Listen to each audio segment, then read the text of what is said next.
Mientras se hablaba acerca de la confesión de fe, tanto en la mañana como en la noche, si mal no recuerdo, se mencionaba acerca de que hay grupos, hay sectas que creen que Jesús no es Dios. Y justamente el párrafo que se leía hoy era que la oración natural que toda persona debiera hacer, debe ser hecha en el nombre del Padre, ¿no es así? ¿No es así? A través de Cristo y con la ayuda del Espíritu Santo, quien es el ayudador. Básicamente eso es lo que decía. ¿Por qué? Porque Cristo, el Padre es Dios y no tenemos problemas con ello. El Hijo es Dios y ahí comienzan las dificultades porque hay grupos que no creen que Jesús sea Dios. Y el Espíritu Santo es Dios. Y ahí también hay otro problema porque hay otros grupos que tampoco creen que el Espíritu Santo sea Dios. Y en los discipulados estamos aprendiendo, que en el discipulado 1, que es el básico, el discipulado básico que tenemos, estamos aprendiendo que Dios es un Dios personal. Hay 3 personas en la Trinidad: el Padre, el Hijo y el Espíritu Santo. Y estas 3 personas son el único Dios verdadero que adoramos.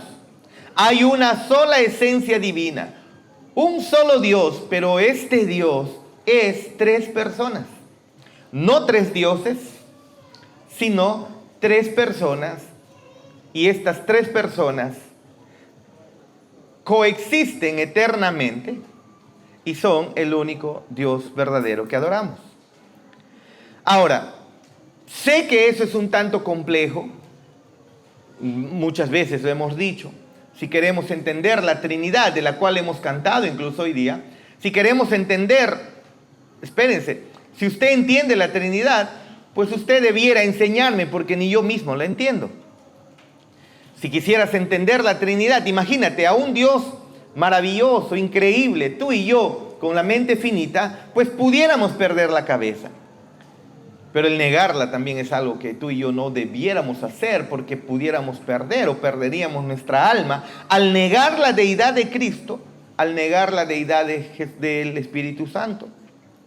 Pero en el pasaje que tenemos hoy, nuestro Señor Jesús nos va a mostrar una vez más cómo es que Él es el Dios del universo, el Dios creador del universo. Así que vaya usted a Juan 10, versículo 22 al 42, de donde nos quedamos la semana pasada.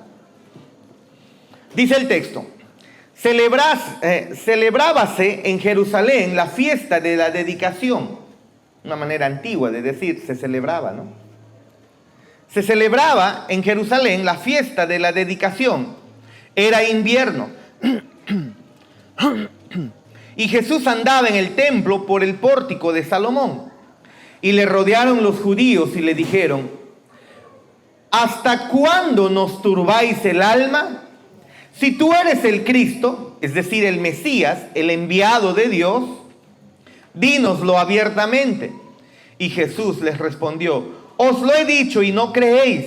Las obras que yo hago en nombre de mi Padre, ellas dan testimonio de mí.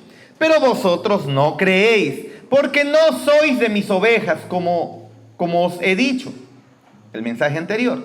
Mis ovejas oyen mi voz y yo las conozco y ellas me siguen. Y yo les doy vida eterna y no perecerán jamás, ni nadie las arrebatará de mi mano. Mi Padre que me las dio es mayor que todos y nadie las puede arrebatar de la mano de mi Padre. Yo y el Padre uno somos. ¿Se da cuenta? Yo y el Padre uno somos. Entonces los judíos volvieron a tomar piedras para apedrearle, porque ellos entendieron muy bien qué estaba diciendo Cristo. Jesús les respondió: muchas buenas obras os he mostrado de mi Padre. ¿Por cuál de ellas me apedreáis? Le respondieron los judíos diciendo: por buena obra no te apedreamos, sino por la blasfemia, porque tú, siendo hombre, te haces Dios. Estás diciendo que eres Dios. Y Jesús les respondió: ¿no está escrito en vuestra ley, yo dije, dioses sois? Si llamó dioses a aquellos a quienes vino la palabra de Dios, y la escritura no puede ser quebrantada, al que el Padre santificó y envió al mundo, vosotros decís, Tú blasfemas porque dije, hijo de Dios soy. Si no hago las obras de mi Padre, no me creáis. Mas si las hago, aunque no me creáis a mí, creed a las obras para que conozcáis y creáis que el Padre está en mí y yo en el Padre. 39. Seguían enojados. Procuraron otra vez prenderle, pero él se escapó de sus manos. Y se fue de nuevo al otro lado del Jordán, al lugar donde primero había estado bautizando Juan, y se quedó allí. Y muchos venían a él y decían, Juan a la verdad ninguna señal hizo, pero todo lo que Juan dijo de este era verdad, y muchos creyeron en él allí. Permítanme darles la definición de lo que significa una alegoría. Una alegoría, según la RAE, es ficción en virtud de la cual un relato o una imagen representan o significan otra cosa diferente. Eso es una alegoría. Es una figura retórica, una figura literaria. Se usa para poder, por ejemplo, narrar algo como la semana pasada veíamos que Jesús es el buen pastor. Habló de él siendo pastor, habló de ovejas que conocen su voz, que oyen su voz, habló de él siendo la puerta, el camino, la verdad y la vida. Lo que Jesús estaba haciendo hasta este momento, entonces, es hablar, especialmente en Juan capítulo 10, él les estaba hablando y estaba utilizando pues alegorías. Otra vez, ¿qué es una alegoría? Una alegoría es una ficción, o sea, algo inventado, en virtud de la cual un relato o una imagen, eso que has inventado, eso que estás narrando, que es una ficción, tiene una representación, representa algo. Por ejemplo, él es el pastor, nosotros las ovejas. Eso es una ficción, es una alegoría, es una figura retórica, pero que tiene un significado poderoso, si se acuerdan. Miren ustedes aquí en Juan 10, en el versículo 6, Jesús dice, esta alegoría les dijo Jesús, pero ellos no entendieron qué era lo que les decía, dice el versículo 6, aquí del mismo capítulo. Jesús ya estaba hablando, como les decía, con figuras retóricas, estaba hablando con alegorías. En muchas otras ocasiones usó parábolas. En otras ocasiones, ¿no es así? En fin, pero por ejemplo en el versículo 10 él dice que hay un redil, pero también dice que él es la puerta. Él tiene un redil, hay un redil de ovejas, pero él es la puerta por donde las ovejas del redil entran, dice el versículo 7. En el versículo 11 hace la alegoría de él siendo el buen pastor. En el versículo del 1 al 3 vemos que él tiene ovejas suyas en el rebaño judío. ¿Ven? Y tiene ovejas suyas incluso en el rebaño que no es judío también. Otras ovejas que no son de este redil, dice en el versículo 16. A ellos también él tiene que buscar. En el versículo 17 él muestra cuál es su misión en este mundo. Y él dice que esa misión se la dio Dios y es dar vida por sus ovejas. ¿Se da cuenta de estas alegorías? ¿Se da cuenta de estas figuras retóricas que él está usando? En el versículo 18 dice que él entrega su vida pero la vuelve a tomar. Y luego en el versículo 20 llama a sus ovejas por nombre y esas ovejas escuchan su voz. Ellos reconocen su voz y le siguen. En el versículo 16 y también en el 27 dice que estas ovejas conocen su voz. Él cuando las llama, esas ovejas vienen y le siguen. Pero también encontramos más adelante, porque no solamente es aquí que está usando figuras retóricas. Él está mostrando, por ejemplo, en Apocalipsis 5:9, que al final de los tiempos habrá un solo rebaño. Todos los rebaños se juntarán y serán un solo rebaño que disfrutarán de la vida eterna, como dice en el versículo 28. Yo les doy vida eterna. Hay un solo rebaño. Eso se llama la Iglesia Universal o llamada la Iglesia Católica. Pastor, ¿no? Entonces vámonos a misa. No estoy diciendo eso. La palabra universal significa, o católica significa universal, nada más. No estamos haciendo referencia a la Iglesia Católica Apostólica Romana. La Iglesia del Señor Jesucristo es una iglesia católica y apostólica. Es decir, católica por universal. Apostólica porque fue fundada por la predicación de los apóstoles. Así que hay una iglesia católica, una iglesia universal, y son todos aquellos que son las ovejas de Cristo, quienes ellos escuchan su voz y le siguen y entran por él, que es la puerta. En el versículo 16 incluso dice que hay un solo pastor. Y entonces Él las guarda, Él las cuida, Él las protege. ¿Se dan cuenta? Él está usando figuras retóricas. Cuando nosotros nos acercamos a las Escrituras, a leer y a estudiarla, tenemos que aprender a reconocer las distintas figuras literarias que nosotros encontramos. Por ejemplo, tú no puedes leer el libro de los Hechos y tomar alegorías. No vas a encontrar, no es común encontrar alegorías en el libro de los Hechos. Pero si tú lees, por ejemplo, lo que está diciendo aquí nuestro Señor Jesús en este capítulo 10, aquí sí encontramos alegorías. Significa que esta narrativa tiene un significado. En cambio, cuando vemos el libro de los Hechos, la narrativa tiene esa narrativa ya te está diciendo, te está contando una historia. No tienes tú que interpretar haciendo, esto representa esto. El hecho de que hayan apedreado a Esteban, entonces también significa que a ti te van a apedrear. No tiene nada que ver con eso. ¿Se dan cuenta? Son dos figuras literarias diferentes. Una es narrativa, otra en este caso es alegorías.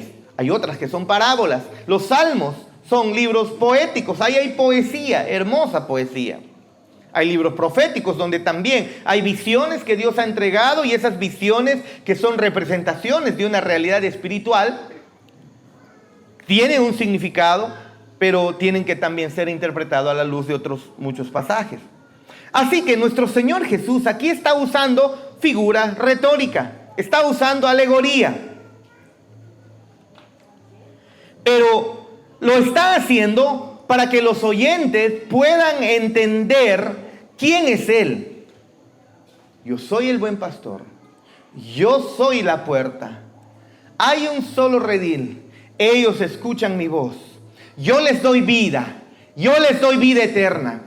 A través de esas alegorías, Él les está diciendo a los judíos que están escuchando, yo soy Dios. Eso es lo que Él está haciendo. Entonces, por eso es que los oyentes, los judíos que están escuchando las palabras de Jesús, se rasgan las vestiduras y se agarran las greñas y comienzan a jalárselas, ¿no? ¿Por qué? Ellos entienden que Jesús está diciendo que es Dios, y comienzan a enojarse completamente. Versículo 19, vean ustedes. Volvió a haber disensión entre los judíos por estas palabras. Muchos de ellos decían, demonio tiene y está fuera de sí. ¿Por qué le oís? Este hombre está completamente loco. Es un orate, están diciendo. ¿Se dan cuenta? Es un loco. Ahora, es comprensible, hermanos. Si usted me escucha aquí decir, hermanos, tienen que adorarme. He tenido una revelación. La Trinidad ha hecho un cuarto espacio para mí. Se me ha dado la exclusividad de que me hagan un espacio, y la Trinidad cambió a cuaternidad. Más o menos como esa predicadora, no me acuerdo cómo se llama, que dice de la cuarta dimensión, la cuadrimensión, no sé qué locura han sacado. Así que yo también soy Dios. Adórenme. Hermano, usted tiene todo el derecho de agarrar la tiendita, los instrumentos, las sillas y lanzármela. Y tranquilamente, con todo listo, ¿no? Me la lanzan ahí. La cámara también. ¿Por qué? Porque al decir que soy Dios, lo primero que va a venir a la mente de cada uno de ustedes es, ¿está Eso es lo que estaban pensando de Jesús. O sea, tampoco los acusemos, tampoco los juzguemos. Ellos están teniendo una reacción natural al escuchar que hay un hombre, un ser humano, alguien que ha sido alguien que en forma de hombre. Para ellos, un hombre, un hijo de un carpintero. Es más, ni siquiera hijo de carpintero, hijo de María y no sabemos quién será su padre, decían. Para ellos, María fue terrible, engañó a su esposo, a José, y tuvo un hijo no de José. Eso es lo que decían, por eso le preguntaban, tú ni padre tienes, le decían a veces a Jesús. Le acusaban de esa manera o le decían, le insultaban de esa manera. Así que la respuesta que ellos están dando, hermanos, es comprensible, completamente comprensible. Si Él dice, tengo poder para dar vida y tengo poder para volverla a tomar, hermanos, yo puedo morirme ahorita, pero tranquilo, yo voy a resucitar. Si yo les digo, ustedes tranquilamente pueden reaccionar diciendo que soy un loco. Nosotros no podemos morir y volver a vivir por nuestra cuenta. Si hay una resurrección, esa resurrección es de parte de Dios. Los muertos mismos no pueden volver a la muerte por sí mismos. Y eso es lo que Cristo está diciendo. Yo entrego mi vida, yo tengo el poder para tomar. Está diciendo, yo soy el dueño de la vida y por lo tanto la entrego y la vuelvo a tomar, y eso solamente lo hace Dios.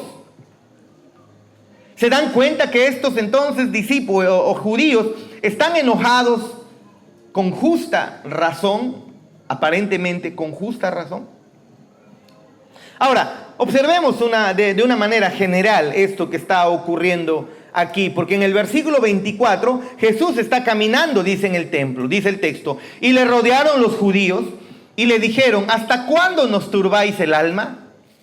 Si tú eres el Cristo, dínoslo abiertamente. Habla, por favor. Si tú eres el enviado de Dios, el Mesías, el que restaurará el reino de Israel, por favor, dínoslo de una vez. No nos tengas en ascuas, le dicen a Jesús.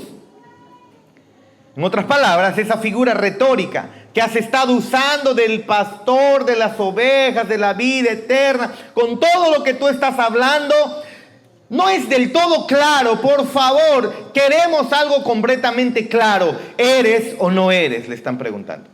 ¿Sí o no?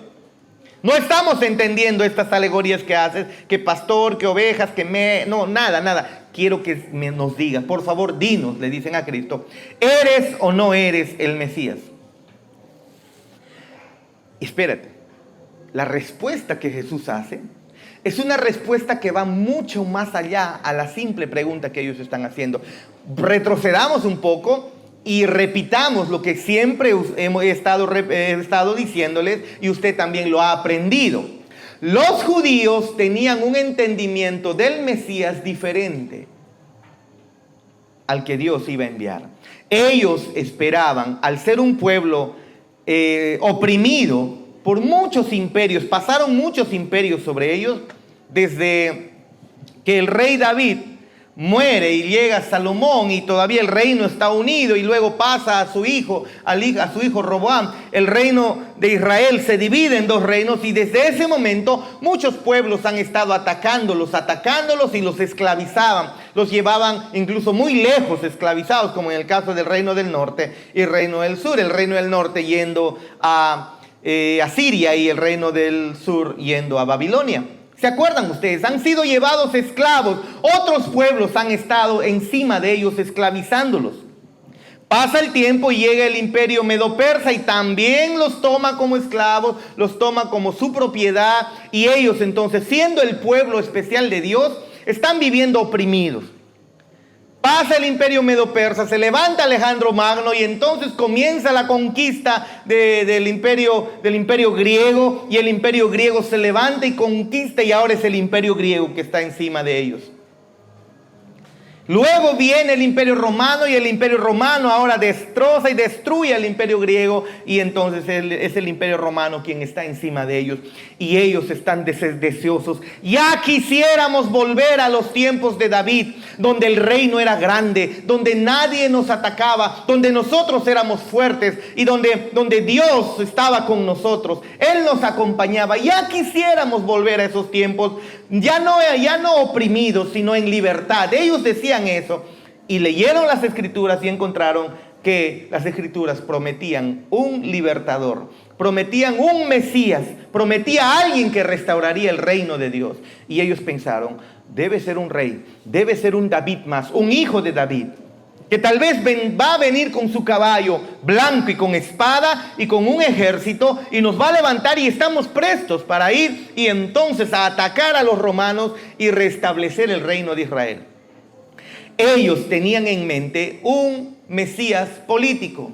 Ellos tenían en mente alguien que venga de enviado de Dios, descendiente de David, a solucionarles sus problemas temporales. Israel tenía problemas económicos. Muy bien, esperaban al Mesías para que esos problemas económicos se solucionen. Tenían problemas con estar oprimidos por el poder político romano. Bueno, pues ellos esperaban que venga el Mesías y destruya a sus enemigos y ellos estén arriba, encima, como cabeza y no cola. Esperaban que se restaure el reino y que el rey se siente en su trono y continúe el judaísmo como era en los tiempos de David. Ellos estaban esperando eso. Entonces, al ver el discurso de Cristo con alegorías, le hacen una pregunta clarísima. No estamos entendiendo, no nos queda muy claro tus alegorías, no nos queda muy claro estas figuras retóricas que estás usando. ¿Eres o no eres el Mesías? Pero lo interesante es que cuando Jesús les responde mucho más allá de lo que su pregunta era. Por eso es que cuando Él responde, es que si antes tenían deseos de matarlo, ahora lo quieren fulminar. Lo quieren matar por blasfemo. Eso es lo que quieren hacer. Lo quieren matar por blasfemo. Porque lo que llega, miren ustedes, en el versículo, debe ser el 30, claro, versículo 30, Jesús dice, miren, están preguntándole, ¿eres o no el Mesías? Y Jesús dice, yo y el Padre, no somos. Dios mío, ¿qué tal respuesta? Significa mucho, significa muchísimo, muchísimo. Así que vamos a ver estas preguntas que le están haciendo a nuestro Señor Jesús, o la respuesta que da nuestro Señor Jesús. Primero Juan 10, del 25 al 30, ¿sí? Al final del versículo 24 dice, si eres el Cristo, es decir, el Mesías, dínoslo abiertamente, habla de una manera clara. Y Jesús les responde en el versículo 25, ya se los dije. Ya se los he dicho. En otras palabras, de eso ha tratado todo lo que yo les he estado hablando con figuras literarias, con retórica, con alegorías. Yo soy la puerta, yo soy el buen pastor, ese pastor que, como dice Isaías, da su vida por las ovejas, el que tiene una autoridad que no puede ser vencida por nadie, con un poder sobrenatural para incluso recuperar su propia vida de la mismísima muerte, el que está reuniendo a su pueblo para vivir eternamente con Él en la eternidad. Entonces le preguntan, ¿eres el Mesías? Ey, espérate, ¿cómo que me preguntas eso? Ya te lo dije, esa es mi respuesta. Claro que lo soy, pero no solamente eso. Añade en el versículo 25, las obras que hago en nombre de mi Padre dan testimonio de mí. No solamente lo he dicho, no solamente he estado hablando, también lo he demostrado. Se los he mostrado con obras, se los he mostrado con palabras, se los he mostrado con obras. Eso es lo que Él está diciendo. Así que palabras y obras están demostrando que Él es el Mesías esperado del Antiguo Testamento. Hermanos, ha estado resucitando muertos, ha estado sanando leprosos, ha estado dando vista a los ciegos, ha estado dando caminar a los cojos. esas señales o esas sanidades estaban anunciadas en el Antiguo Testamento, que las haría solamente el Mesías, el enviado de Dios. Tenían que haberlo reconocido, pero no lo hacen.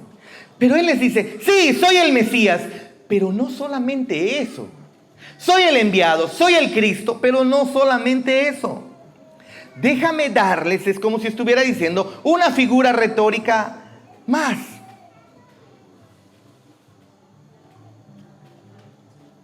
Déjame anunciarles una vez más, claro que lo soy. Soy la puerta, soy el redil, soy la oveja. Pero el versículo 26, miren ustedes, soy la oveja, diré, soy el pastor, usted es la oveja. Versículo 26. Pero vosotros no creéis porque no sois de mis ovejas, como os he dicho. Mis ovejas oyen mi voz y yo las conozco y me siguen. Y yo les doy vida eterna y no perecerán jamás, ni nadie las arrebatará de mi mano. Mi Padre que me las dio es mayor que todos y nadie puede arrebatarlas o arrebatar de la mano de mi Padre. Y aquí viene, ¿por qué el Padre, por qué si Él me las dio y ahora está en mis manos? Y luego dice, mi Padre que me las dio es mayor que todos y luego nadie puede arrebatar de la mano de mi Padre. Pero si ya estaba en las manos de Cristo, ¿por qué dice nadie la puede arrebatar de las manos de mi Padre? Y aquí la conclusión, porque yo y el Padre somos uno. Increíble. Cuando el Padre entrega sus ovejas en la mano del omnipotente Hijo, lo que está diciendo es que siguen en la mano del Padre. ¿Te das cuenta? Mi Padre me entregó esas ovejas, es decir, a los creyentes, a los suyos, a los nacidos de nuevo. Él los entregó, incluso a los que va a rescatar en el futuro, a los que todavía no se han arrepentido, no han creído en Él, pero han sido escogidos desde la eternidad. A ellos, esas ovejas, el Padre les entregó a Cristo. Pero una vez que le entregó al Hijo, siguen, dice, en la mano del Padre. Mi Padre que me las dio es mayor que todos y nadie las puede arrebatar de la mano del Padre. Aunque están puestas en las manos del Hijo, siguen en la mano del Padre. ¿Se dan cuenta de eso? Y luego el versículo 30. Yo y el Padre uno somos. Y aquí está esa respuesta final acerca de quién es Él, que va mucho más allá de la pregunta, ¿eres el Mesías? ¿Eres el líder político que va a venir? ¿Eres aquel que nos va a llevar a un estado político en Israel de recuperar la grandeza y de expulsar a estos romanos? Le están diciendo. Y él dice, su respuesta va mucho más allá, a ser solamente el Mesías político que están esperando. No solamente soy el Mesías, dice, soy uno con el Padre. El Padre y yo somos una unidad, dice. ¿Se dan cuenta? Ahora ustedes se dan cuenta por qué lo quieren matar. Porque para el judío, hacerte como Dios era una blasfemia y tenías que morir apedreado.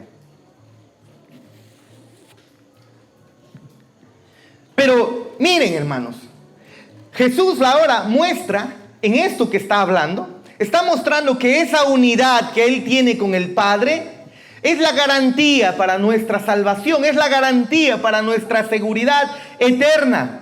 ¿Por qué? Porque si están en sus manos, si Cristo nos tiene en sus manos, estamos también en las manos del Padre, por lo tanto, jamás seremos arrebatados, dice. Si somos de Cristo, somos de Dios, nuestra salvación, nuestra seguridad está asegurada, por así decirlo. No tenemos razón por qué temer, no tenemos razón por qué pensar que a alguno siquiera Cristo va a perder. Si tú has creído en Cristo, si tú has entregado tu vida en Él, a Él, si tú te has arrepentido de tus pecados, no puedes ni siquiera pensar que el Padre va a perder a uno de aquellos que ha entregado a Cristo, porque Cristo y el Padre son uno. Es como que Cristo estuviera diciéndonos, nadie puede separarte de mí porque yo soy más fuerte que todos. Y nadie puede separarte de mi Padre porque mi Padre es más fuerte que todos. Cuando tú estás en mis manos, estás en las manos del Padre. Y cuando estás en las manos del Padre, estás en mis manos. Nuestra omnipotencia y nuestra unidad son la seguridad para tu salvación. Es lo que Cristo está diciendo acá. Y ellos...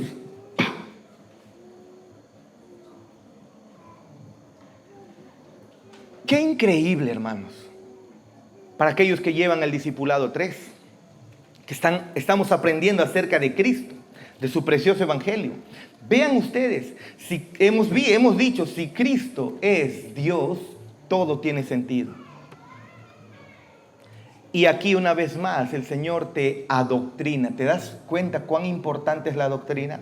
Yo no creo que usted esté queriendo que me pare aquí y les diga, a ver, vamos a aprender hoy día 5 pasos para salir de la depresión. ¿De qué me sirve que salgas de la depresión si no has entendido las verdades que importan para tu salvación? 5 pasos para crecer económicamente. ¿De qué me sirve que te hagas rico si al final no has entendido nada del evangelio y pereces en el infierno? ¿Cómo arrebatar un milagro al Señor? ¿De qué nos sirve que te sanes si no has entendido cuán poderoso es Cristo? No solo para sanar, sino para asegurar tu vida para siempre. Que aunque mueras en esta vida, tienes razones para seguir sonriendo por toda la eternidad. ¿Se dan cuenta? La doctrina importa, hermanos. Lo que estamos hablando aquí importa. No estamos viniendo solamente a hacerles, como van a ofrendar y como van a diezmar y como van a colaborar para alguna cosa de la iglesia, pues vamos a entretenerlos para que puedan sentirse que han pagado bien, dándoles lo que ellos quieren. No estamos haciendo eso, si te das cuenta. No tenemos intenciones de hacer eso.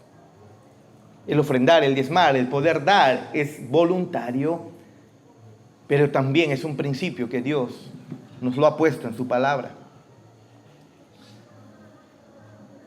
Pero no estamos queriendo rascarte el oído para que tú puedas abrir más tus ojos, tal vez, a cosas más interesantes. Esto es lo interesante.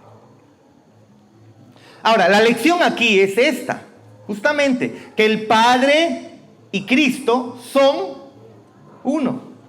¿Te acuerdas Juan 1:1? Esto tiene coherencia con lo que Juan abre su evangelio y dice, en el principio era el verbo. Antes de la creación del universo era el verbo. Y el verbo era con Dios. Estaban ahí juntos y el verbo era Dios, dice Juan 1:1. Pero en el versículo 14 nos dice que ese verbo que es Dios se hizo carne. Es decir, Juan desde el inicio, ni bien abre su evangelio, ni bien coge la pluma para escribir su evangelio, él nos dice que Jesús es Dios.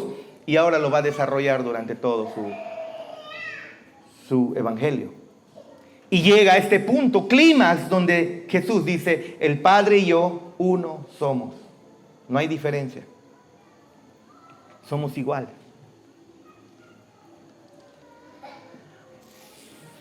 Pero al mostrarnos esto, Él lo hace con una implicación inmediata para cada uno de nosotros. Porque dice, nadie puede arrebatarte de mi mano o nadie puede arrebatarte de la mano del Padre. ¿Por qué? Porque al final de cuentas son una sola mano.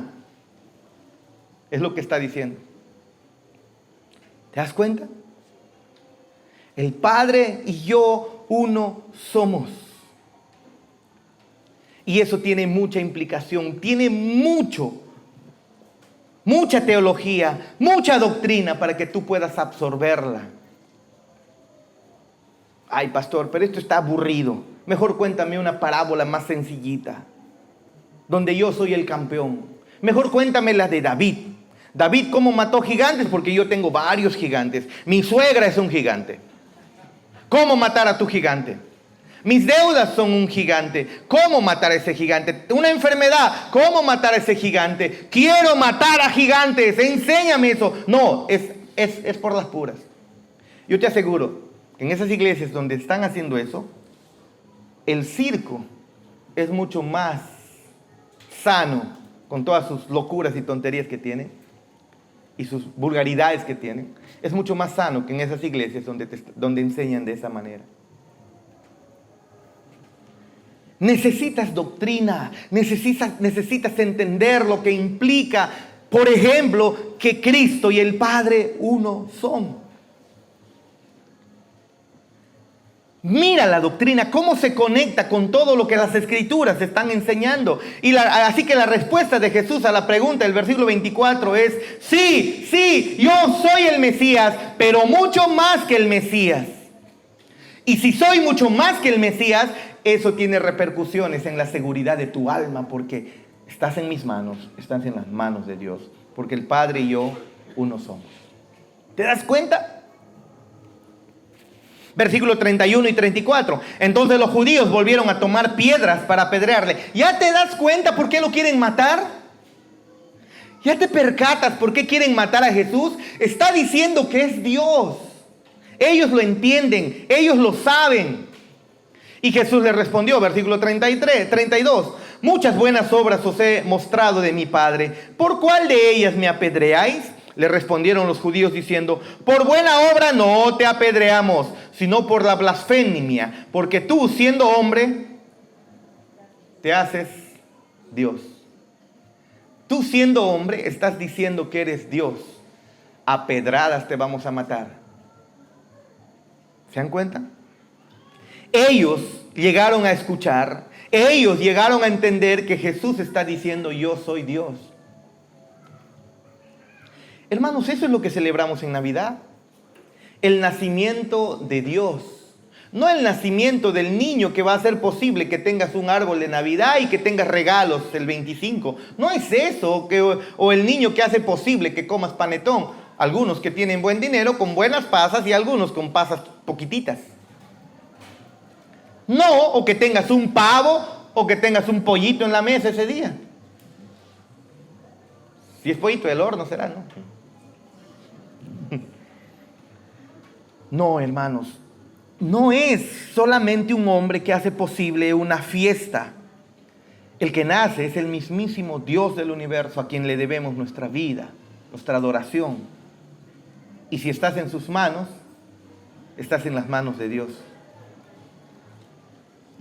Ahora, esta no es la primera vez que están acusando a Jesús de que habla así. Escuchen Juan 5:18. Por eso los judíos procuraban con más ahínco matarlo, porque no solo quebrantaba el sábado, sino que incluso llamaba a Dios su propio Padre, haciéndose igual a Dios. Hermanos, estamos en el capítulo 5.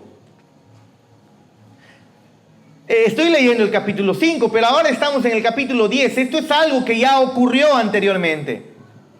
Así que en Juan 10:33, no solamente le están diciendo, te estás comportando como si fueras Dios, sino le están diciendo, te estás haciendo como Dios. Eso le están diciendo. No solamente te comportas como Dios, sino que no solamente estás actuando como si fueras un Dios, sino que te estás comportando como si fueras el mismísimo Dios. Es decir, te haces igual a Dios. Igual a Dios. Lo mismo que Dios.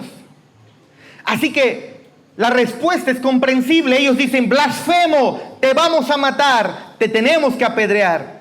Un hombre que pueda afirmar ser Dios, tenían razón, tenía que ser apedreado si realmente Jesús no era Dios.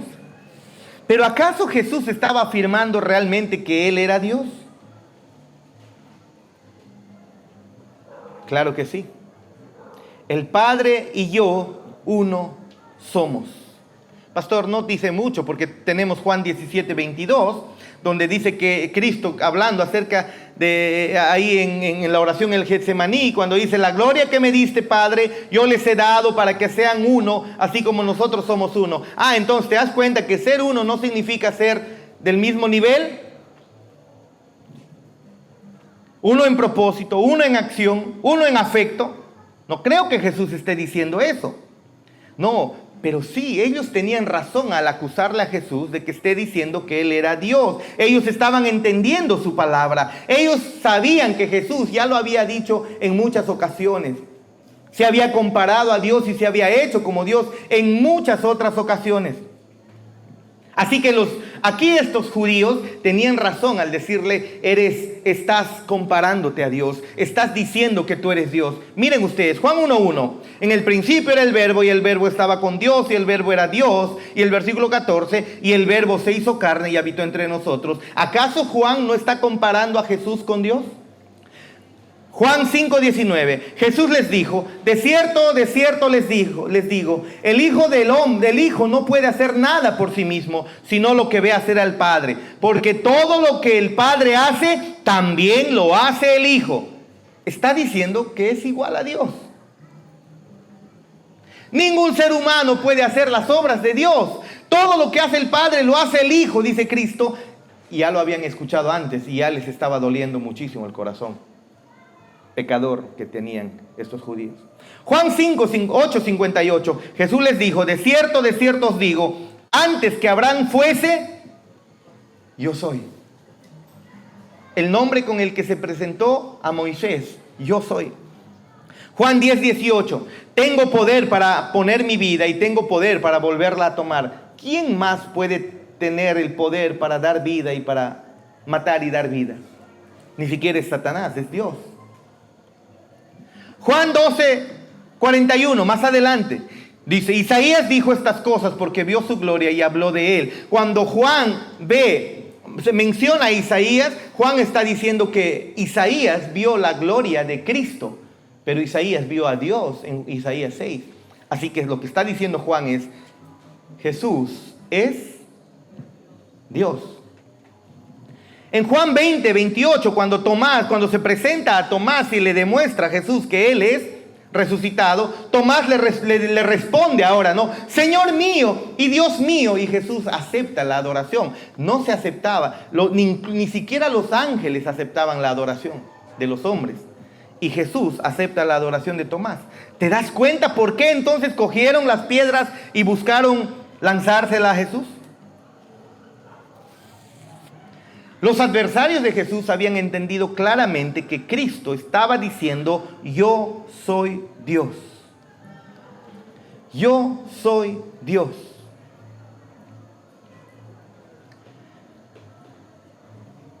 Por eso lo querían matar. Pero el hecho de afirmar que Él es Dios tiene una implicación para la eternidad. Porque si Él es Dios, Él dice, el que cree en mí tendrá vida eterna. Creer en Dios es creer en Cristo y entonces tenemos vida eterna. ¿Te das cuenta que el hecho de que Cristo sea Dios tiene implicaciones eternas? Están a punto de matarlo, están a punto de apedrearlo. Avancemos al versículo 37. Miren lo que dice. Si no hago las obras de mi Padre, no me creáis. Mas si las hago, aunque no me creáis a mí, creed a las obras para que conozcáis y creáis que el Padre está en mí y yo en el Padre. Y otra vez entonces buscan matarlo, pero él se escapa. Miren el 39. Procuraron otra vez prenderle, pero él se escapó de sus manos. Se escapa de sus manos.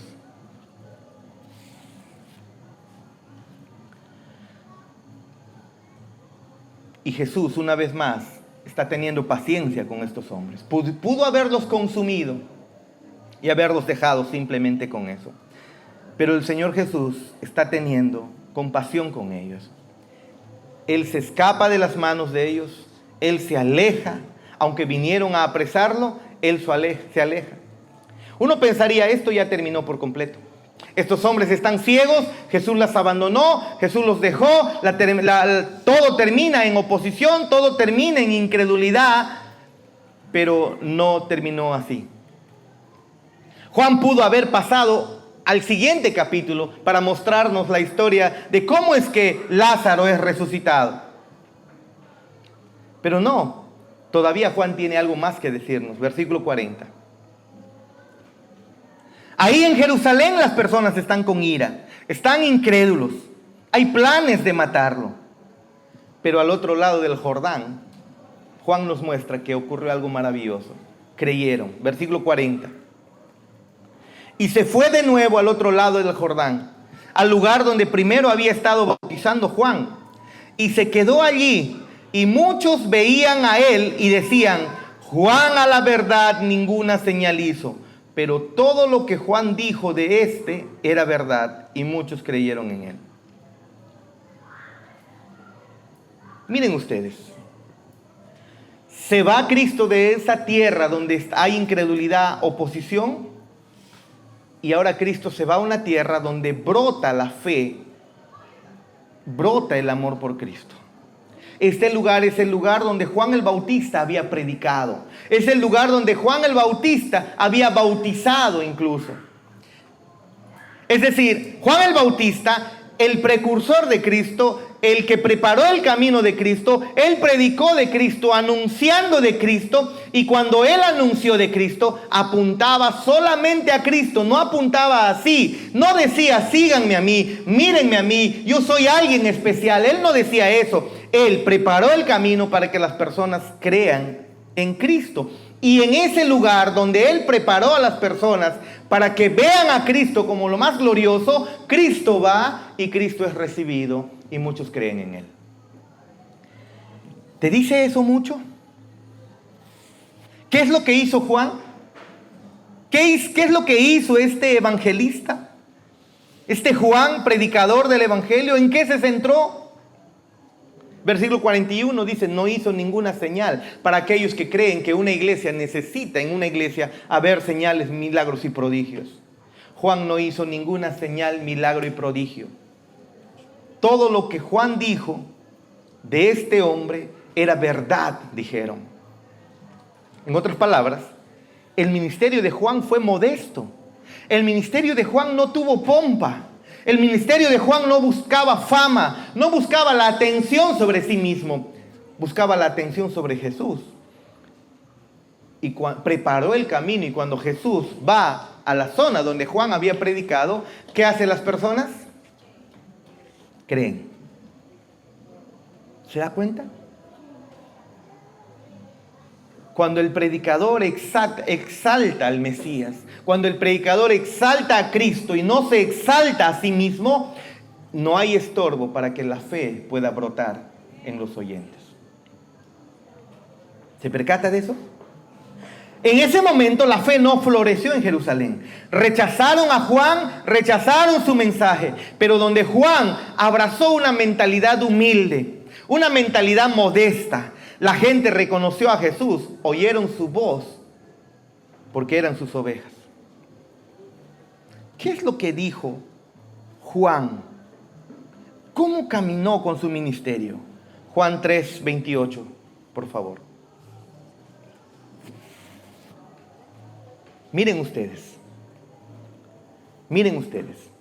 Juan dice: vosotros mismos me sois testigos de que dije. ¿Qué dijo Juan? Yo no soy el ungido. ¿Qué significa Cristo? Vamos, pregunta. Estamos terminando. ¿Qué significa Cristo? El ungido. El Mesías. El ungido. Y Juan no se aparece aquí ante la multitud diciendo: yo tengo la unción, yo soy el ungido de Dios y he venido para que ustedes crean mis palabras. Él no hace eso. Él no está viniendo y le dice: a ver, todos los que quieran recibir mi unción porque yo soy el ungido, vengan, les pongo la mano para darles la unción. ¿Eso está haciendo Juan? Si quieren mi unción, pacta, trae tu sobre. Si quieres sanidad, yo tengo la unción, yo soy el ungido. Y Juan, habiendo sido lleno del Espíritu Santo incluso en el vientre de su madre, Juan no dice: yo soy el Cristo, yo soy el ungido, sino que soy enviado delante de él, dice. El que tiene la esposa es el esposo, mas el amigo del esposo que está a su lado y le oye, se goza grandemente de la voz del esposo. Así pues, este mi gozo está cumplido. Versículo 30, leamos todos. Mira cómo predica Juan. Es necesario que Cristo crezca, que Jesús crezca, pero que yo mengüe. ¿Esa es tu mentalidad? No puedes tomar a Dios, al Hijo de Dios, al Dios del universo, y tú tomar a Él para lograr tus sueños, tus anhelos, tus metas, y para que dejes de sufrir. Ay, estoy sufriendo una vida. Ay, no me merezco esta vida. Por lo tanto, tomo a Jesús para que me levante y me quite esta vida triste y horrenda que la vivo. No hacemos eso. Lo que hacemos es tomar a Cristo como el Hijo de Dios, el verdadero Dios del universo. Le rendimos nuestras vidas en adoración, creyendo todo lo que las Escrituras dicen de Él, que es el mismísimo Dios. Y cuando lo hacemos, buscamos que Él crezca y que nosotros menguemos. ¿Quieres que tu vida cristiana funcione de verdad? Porque este mundo caído es terrible, hermanos. Usted pensará que a ustedes nomás les viene el ataque. Mismo MacArthur, ¿cuántos ataques sufrirá? No es fácil la vida cristiana. Pero la única manera de vivir la vida como hijo de Dios, como cristiano, como oveja suya, es buscando que Él tome la notoriedad en tu vida, que Él crezca y que tú mengues. Porque cuando tú menguas y Él crece, entonces la imagen de su Hijo cada vez se va formando en tu vida. Y eso es lo que necesitamos como creyentes. Él es Dios. Lo reconocieron los judíos. Reconocieron que Él estaba diciendo soy Dios. La pregunta es, ¿lo reconoces tú? ¿O solamente crees en este Jesús? Sí, hizo algo bueno, un buen maestro. ¿O crees que de verdad Él es el Hijo de Dios? Y que cuando te ordena arrepentirte de tus pecados, venir a adorarle, venir a buscarle, venir a tener comunión con Él arrepentido de tus pecados, es algo que verdaderamente lo tienes que hacer. Él te demanda eso en esta noche. Él es Dios. Y si hoy Él te toma, o si hoy estás en las manos de Dios, en las manos de Cristo, Él mismo asegura que nadie te arrebatará de las manos de Dios. Estás seguro. ¿Quieres seguridad? Ven a Cristo. Porque si mueres en tus pecados, la eternidad de sufrimiento te espera. Para eso apareció Cristo. Para deshacer las obras de Satanás. Para deshacer tu pecado. Para quitarte esa inmundicia. Para quitarte la culpa. Y para hacerte hijo de Dios y para siempre. Oremos. Pónganse de pie.